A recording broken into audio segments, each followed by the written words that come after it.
देश में जब हिंदू समाज या कोई हिंदू संत या फिर कोई साधु सन्यासी अथवा कोई भी व्यक्ति जब हिंदुत्व की बात करता है, हिंदुओं को एकजुट करने की कोशिश करता है या फिर राजनीतिक रूप से उन्हें एकजुट करने का प्रयास किया जाता है, तो हिंदुओं के किसी त्योहार या फिर उस यात्रा पर जब बात होती है तो वहां विशेष पक्ष के उलेमाओं को ये बातें चुभने लगती हैं। तो कभी उनकी यात्राओं पर पत्थरबाजी होती है, हमला होता है, कभी गोलियां चलाई जाती हैं, तो कभी इन उलेमाओं के सीने पर सांप डोलने लगता है।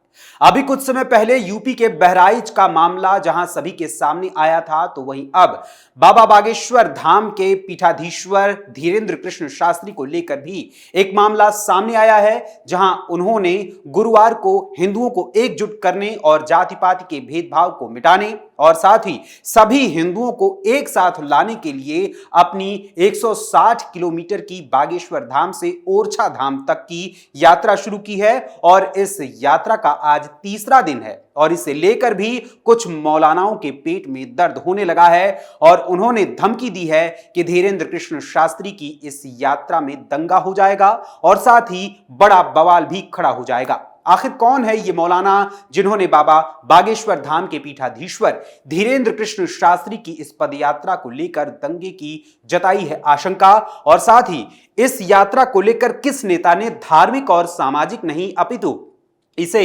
राजनीतिक यात्रा के रूप में करार देते हुए इस पर कटाक्ष किया है, और क्या है धीरेंद्र कृष्ण शास्त्री की इस यात्रा का असली राज, असली मकसद, आज आपको मैं बताऊंगा विस्तार से हमारी आज की इस स्पेशल स्टोरी में।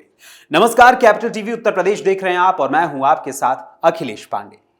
दरअसल मध्य प्रदेश के बागेश्वर धाम के पीठाधीश्वर धीरेंद्र कृष्ण शास्त्री ने 2 दिन पहले यानी 21 नवंबर से सनातन धर्म की एकता को बढ़ावा देने और जात पात के भेदभाव को मिटाने के लिए हिंदू एकता यात्रा की शुरुआत की थी और बागेश्वर धाम से लेकर ओरछा धाम तक 160 किलोमीटर दूरी यानी कि 160 किलोमीटर तक की इस पदयात्रा की शुरुआत उन्होंने बागेश्वर धाम से की थी। और इस यात्रा में भारी संख्या में हिंदू समाज के लोगों का उन्हें भरपूर समर्थन भी मिल रहा है और हिंदू समाज के लोग इसमें शामिल होकर निरंतर आगे बढ़ते जा रहे हैं।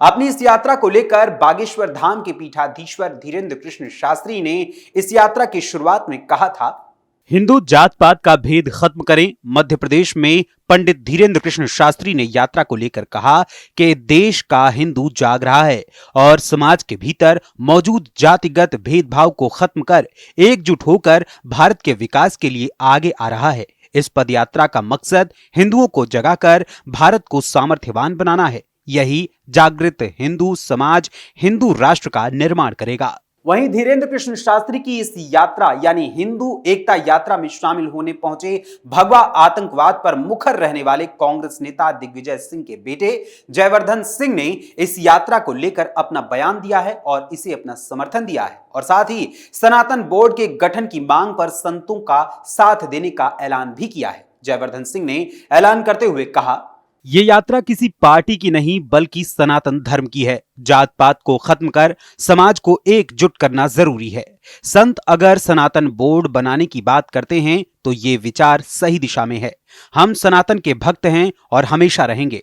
हर धर्म की शुरुआत किसी न किसी स्थान से हुई है और हिंदू धर्म की शुरुआत भारत से हुई है, इसलिए भारत स्वाभाविक रूप से हिंदू राष्ट्र है। वहीं जहां कांग्रेस नेता जयवर्धन सिंह इस यात्रा में शामिल होकर इसका समर्थन कर रहे हैं, तो यूपी के मौलानाओं में इस यात्रा को लेकर कुछ अलग ही कुलबुलाहट हो रही है। ऑल इंडिया मुस्लिम जमात के राष्ट्रीय अध्यक्ष मौलाना मुफ्ती शहाबुद्दीन रजवी बरेलवी ने इसको कुछ अलग ही नजरिए से देखना शुरू कर दिया है और इन मौलाना साहब यानी मौलाना मुफ्ती ने धीरेंद्र कृष्ण शास्त्री की हिंदू एकता यात्रा को नफरती यात्रा करार दे दिया है।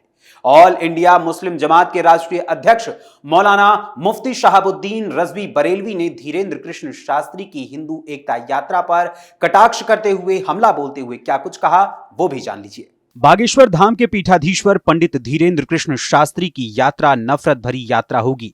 इसमें हमारे देश को हिंदू राष्ट्र बनाने का नारा दिया जाएगा। बाबा जी की 160 किलोमीटर लंबी यात्रा है। मुझे आशंका है कि कहीं दंगा फसाद ना हो जाए, क्योंकि वो हमेशा मुसलमानों के खिलाफ बोलते रहे, मुसलमानों को धमकी देते रहे, देश को हिंदू राष्ट्र बनाने का ऐलान करते रहे, पंडित धीरेन्द्र कृष्ण शास्त्री ने अपने संस्थान में मुसलमानों को हिंदू बनाया है। ये तादाद 100 से अधिक है। कई मौकों पर उन्होंने मुसलमानों को धमकी भी दी है। उनकी जो शख्सियत है वो विवादित है, इसलिए उनकी यात्रा में हमें शंका है कि सांप्रदायिक रुख अख्तियार न कर ले।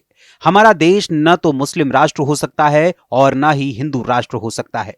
मैं हुकूमत से कहना चाहता हूं कि जहां जहां से यह यात्रा गुजरे वहां व्यवस्था चाक चौबंद हो। अच्छा होगा कि उनकी यात्रा पर प्रतिबंध लगा दिया जाए। वहीं इसके साथ ही मौलाना मुफ्ती शहाबुद्दीन रजवी ने मुस्लिम महिलाओं के पहनावे पर भी बयान दिया है, उन पर भी हमला बोला है और उन्हें कपड़ों को पहनने, बुर्के को पहनने को लेकर बड़ी नसीहत दे डाली है और साथ ही महिलाओं को घरों की जन्नत करार देते हुए उन्हें पर्दे में रहने की हिदायत दी है और उसी का हुक्म अता किया है।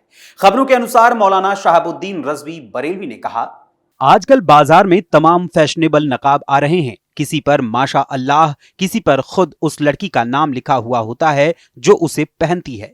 किसी पर इतना उभरा हुआ नक्शो निगार होता है जो कि पर्दे के मकसद के बिल्कुल खिलाफ है।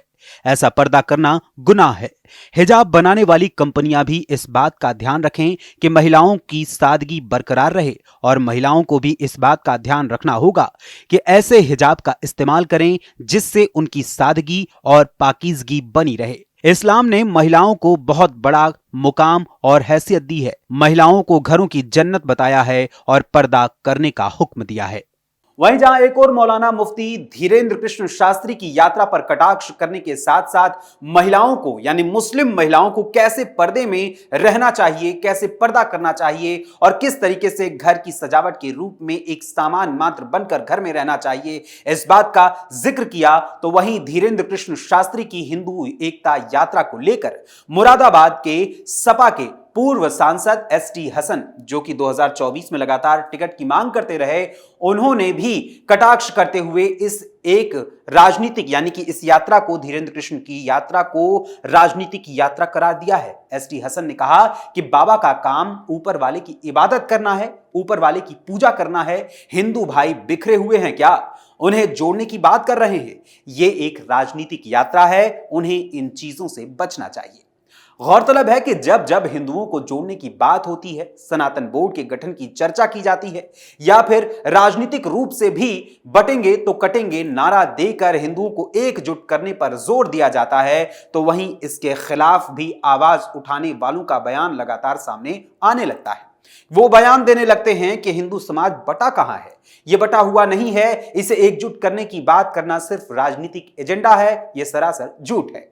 लेकिन जब चुनाव आता है तो हर जाति के वोटर्स को साधने के लिए विभिन्न जातियों की संख्या के आधार पर राजनीतिक दल जिसकी संख्या जहां पर अधिक होती है वहां से उसी जाति के नेता को उतारने का काम करते हैं और साथ ही जहां मुस्लिम समाज की बात आती है या जब भी मुस्लिम समाज की बात आती है तो वहां इन दलों को मुसलमान जो कि सैयद, शेख, पठान, मुगल, मिर्जा, अंसारी, मंसूरी, राइन, कुरैशी, हलालखोर, हवारी, रज़ाक, बेहंग, चिकवा, धुनिया, दंजी, गुनिया, इदरीसी, नाई, मनिहार, दरवेश, बढ़ई जैसी कई जातियों में जो मुसलमान बिखरे पड़े हैं, उन मुसलमानों पर कोई इनका ध्यान नहीं जाता, इनकी बात तक नहीं की जाती, बल्कि सिर्फ इन्हें किसी मुस्लिम नेता को उम्मीदवार बनाना होता है और इन लोगों को सिर्फ मुसलमानों के रूप में देखा जाता है और मौलानाओं की ओर से यह ऐलान कर दिया जाता है कि जिसे हम कहेंगे उसे ही वोट देना।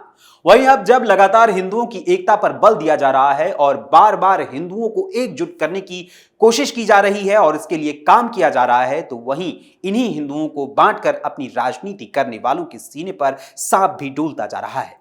अभी जो चुनाव परिणाम तस्वीरें यानी जो चुनाव परिणाम की तस्वीरें साफ हो रही हैं वो बयां कर रहे हैं कि हिंदू समाज के लोग जो एकजुट होकर पूरी तस्वीर को बदलने की ताकत रखते हैं और इस बात का प्रमाण ये चुनाव परिणाम दे रहे हैं कि अब हिंदू भी जाग रहे हैं कि अब पूरी तरीके से हम एकजुट होकर, यानी हिंदुओं का यह कहना है कि हम एकजुट होकर अपना वोट देंगे। अब ये साफ तौर पर चुनाव परिणाम बता रहे हैं कि हिंदू जाग गया है और ये कह रहा है कि भाई अब हम भी एकजुट होकर ही अपना काम करेंगे, अपना चुनाव अपने हिसाब से हम चुनेंगे अपने नेता को।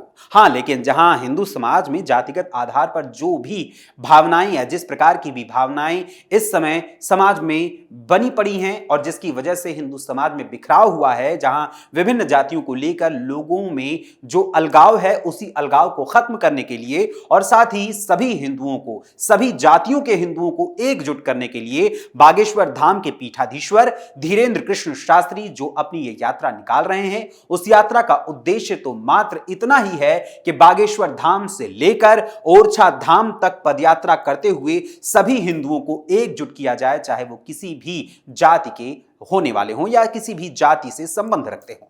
तो इस भावना से मौलानाओं के मन में कुलबुलाहट पैदा हो रही है कि आखिर ये हिंदू एकजुट कैसे हो सकते हैं।